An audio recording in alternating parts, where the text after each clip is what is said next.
Good evening. Thank you for this opportunity.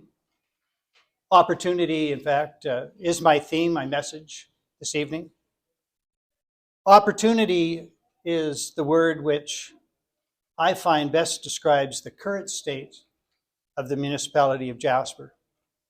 We are in a state of opportunity.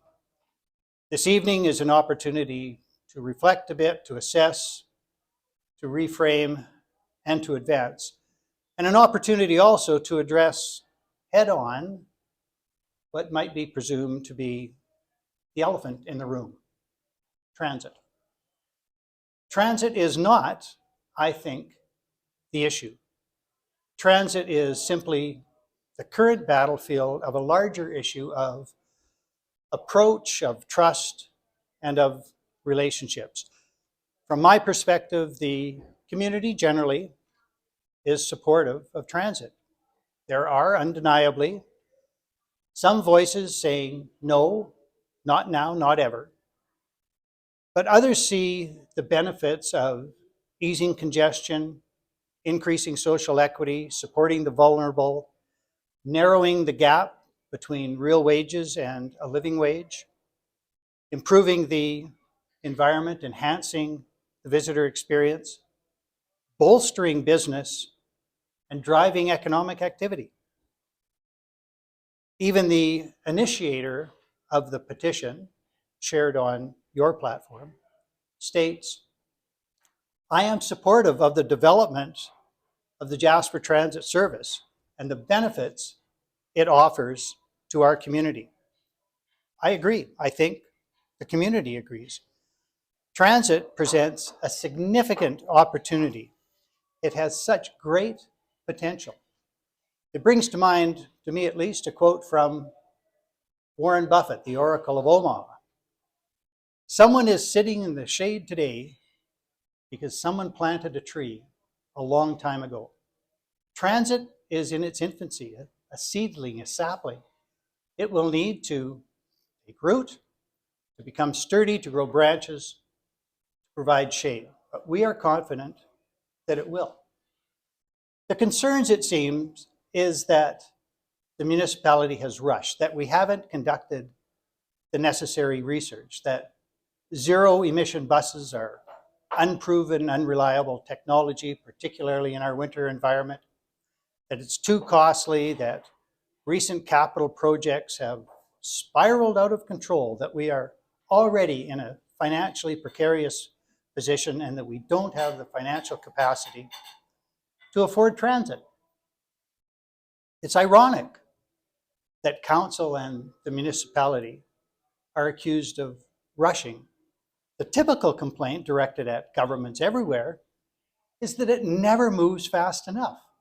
The common refrain is that government must learn to move at the speed of business. In business, time is money. The longer you wait, the more it costs, the more opportunity you squander. Business cannot afford to dither. Neither can we. Yet in actuality, we have not rushed this project. We are exercising the diligence that you should expect of us.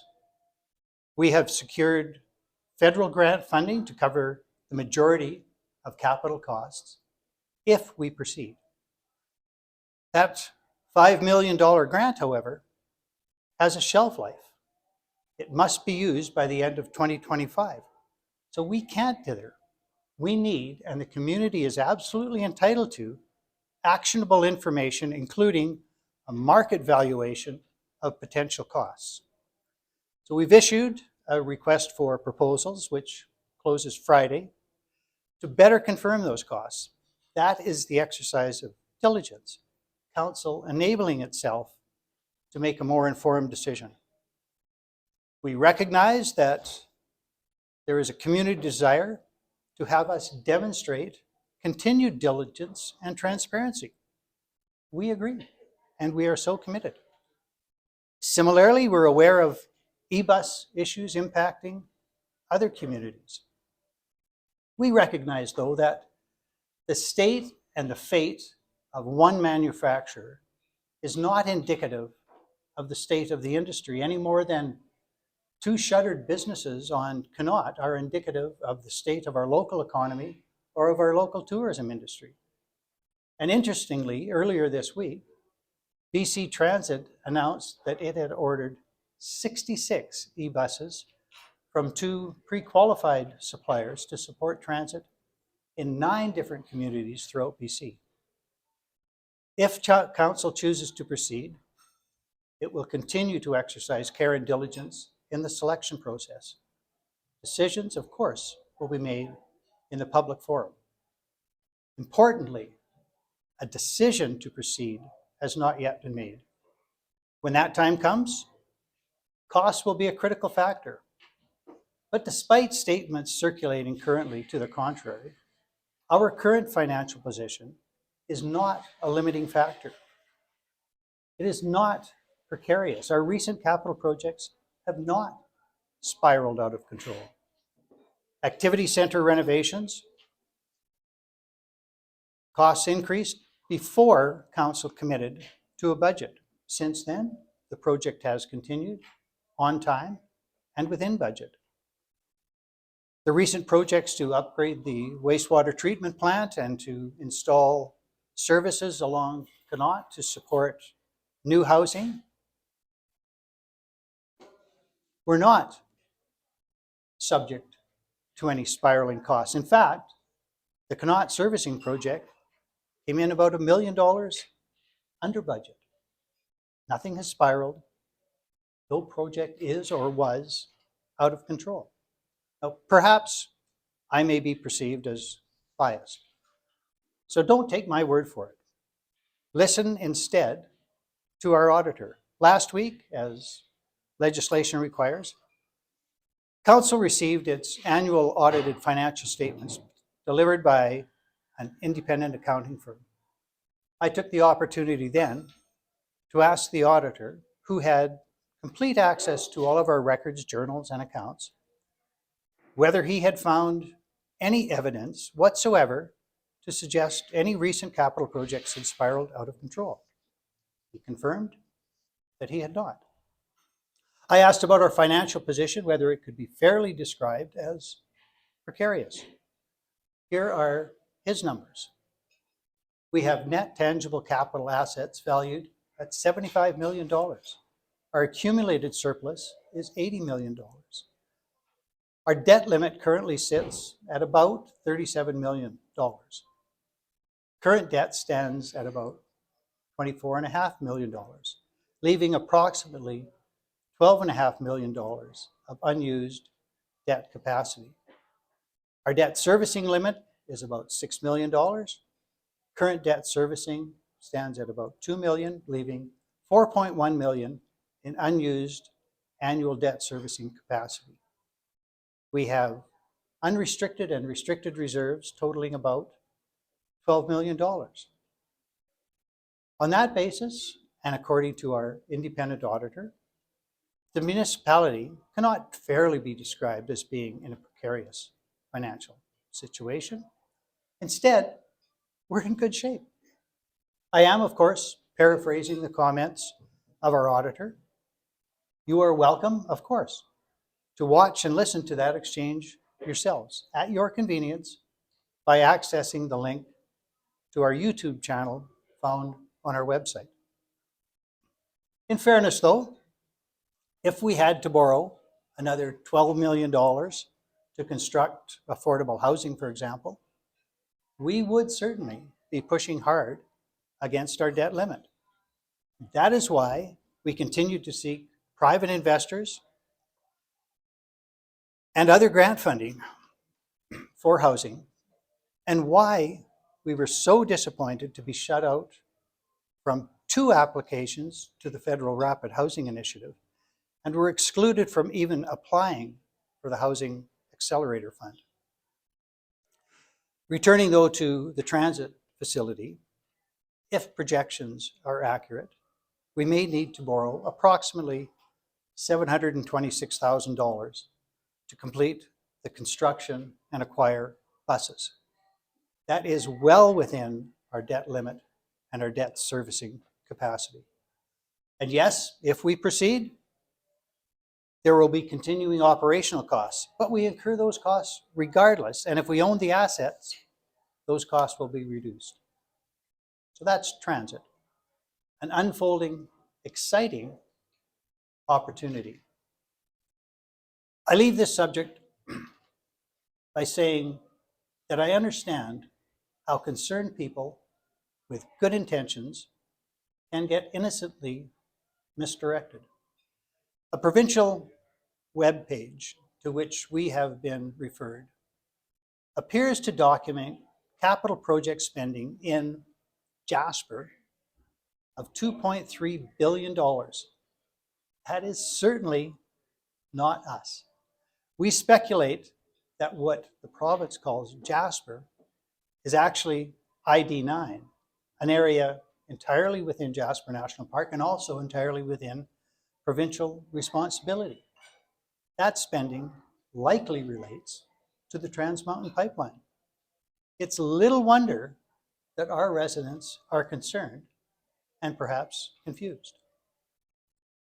I want to move now to a bit of reflection to establish context for what I perceive to be a larger opportunity. COVID and post-COVID impacts continue to exert profound influence nationally, globally. Jasper is not immune. Yet during COVID, despite the horrors and the hardships, there were here more than glimmers of possibility and positivity. In Jasper, we're all in this together was more than just a tagline or a catchphrase. As a community, we did, in fact, coalesce and come together. In the face of that fearsome foe, we came together as seldom if ever before. Our constant refrain, be kind, transferred from request to reality. People were noticeably kind, respectful, considerate, helpful to each other. Our community stood out, particularly among our peers. I was certainly encouraged. I won bets with regional mayors. Jasper led the way. As a community, we took collective action. You will remember the phrase, hope is not a strategy. We believed instead in ourselves, in each other, in the future, in better days ahead. In the midst of the pandemic, we created our own opportunity, in part by establishing the COVID Recovery Task Force. We recognized that working together collaboratively was our only road to recovery. The COVID Recovery Task Force was broad and inclusive. The municipality invited community stakeholders, the Jasper Park Chamber of Commerce, Tourism Jasper, Parks Canada, Community Futures West Yellowhead, the Jasper Hotel Association, the Jasper Employment and Education Centre, and attractions like Marmot Basin. All were represented, everyone had a voice. The recommendations arising from that task force were consensus-based and reflected a unified approach. Flowing directly from the work of the task force emerged other significant documents. The Jasper Destination Stewardship Plan, for example, led by Tourism Jasper, completed and endorsed late last fall by Tourism Jasper, Parks Canada, and the Municipality of Jasper. That plan is a roadmap which charts a path forward towards a shared long-term vision of a unified community.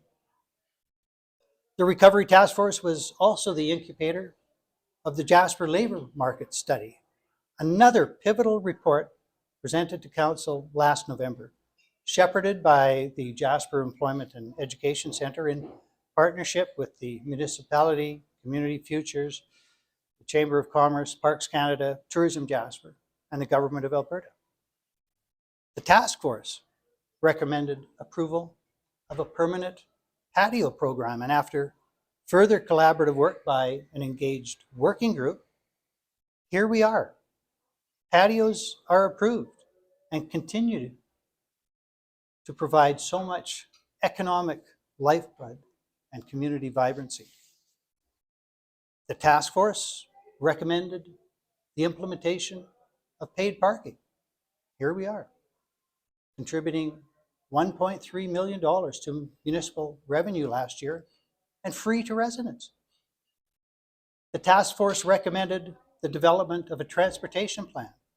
We now have a transportation strategy and action plan, informed not by our own in-house staff, but by knowledgeable transit professionals with deep experience in the field whom we retained. Those are all distinct opportunities which, like shade trees, will provide benefits for years to come. The critical opportunity, I suggest, however, is not the product, but the process. The process was collaborative, consultative, inclusive, encompassing, and effective. Those attributes continued into the development of the subsequent documents, recognizing and reflecting that no single entity in our community can be expected to go it alone. Collaboration was, for a time, embedded in our collective consciousness and permeated our relationships. I believe it still can. That is our greatest opportunity. The Jasper Park Chamber of Commerce has that opportunity. You want to transition to a role of greater advocacy. You should. And in that role, I encourage you to replicate the collaborative effort you demonstrated so effectively in all of those other settings I have mentioned. You can be such a force for a unified community. Our community continues to face external challenges at both the provincial and the federal level. At the provincial level, we face the impacts of Bill 18 and Bill 20, both of which are concerning, both potentially very harmful to local autonomy and to the exercise of democracy at the local level. We do not desire to become a pawn in the forever war between the province and the federal government.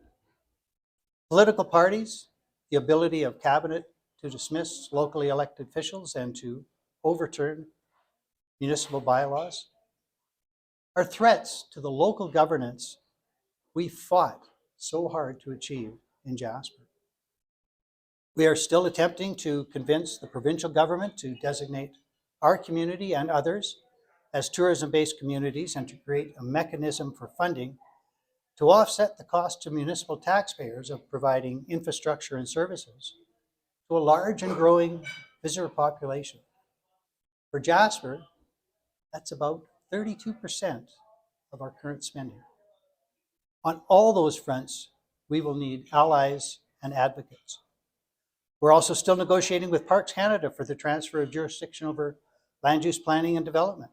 Again, those efforts will be enhanced by a collective, unified approach. All of those ongoing challenges also represent opportunities which we can best realize if we are unified, if we return to the collaborative approach that seemed so natural during COVID. I don't wish to leave you, though, with the notion that we must unite only to battle external forces. There is an equally compelling internal reason to seek a unified approach. I reference again the Jasper Destination Stewardship Plan. The purpose of that plan is to optimize the visitor economy to best steward the collective future of Jasper and Jasper National Park. That requires all of us to work together as effectively as possible to achieve a shared long-term vision of a unified community. Initiatives in the plan both protect the authenticity of Jasper and future-proof the visitor economy. The intended outcome of the plan is the community's shared success. For Jasper to be vibrant, resilient, regenerative, and authentically Jasper in the coming decades, The community must be aligned. United as one, collectively, we can define and create the future we want. The beauty of the plan, the reason I focus on it this evening, is that no one owns it. The plan is simply that we need to collaborate and work together to realize a mutually beneficial future for the destination and for each of us. Currently, the relationship between and among residents, between the municipality and residents, between the municipality and local businesses, between locals and Parks Canada, is strained and misaligned. The Jasper Destination Stewardship Plan is designed to address that very misalignment. The plan recognizes the importance of measuring success through values and metrics instead of infinitely increasing visitor numbers. Ultimately, the future of the visitor economy, your future as business operators, must align with community values and with Parks Canada's mandate. That is our opportunity. One community focused on shared values, designed to improve overall experience for visitors and residents, to strengthen community cohesion and social equity, to increase prosperity for local businesses and for residents, and to improve the environmental sustainability of our tourism industry. In short, we must align public and private efforts to create a better future for every resident.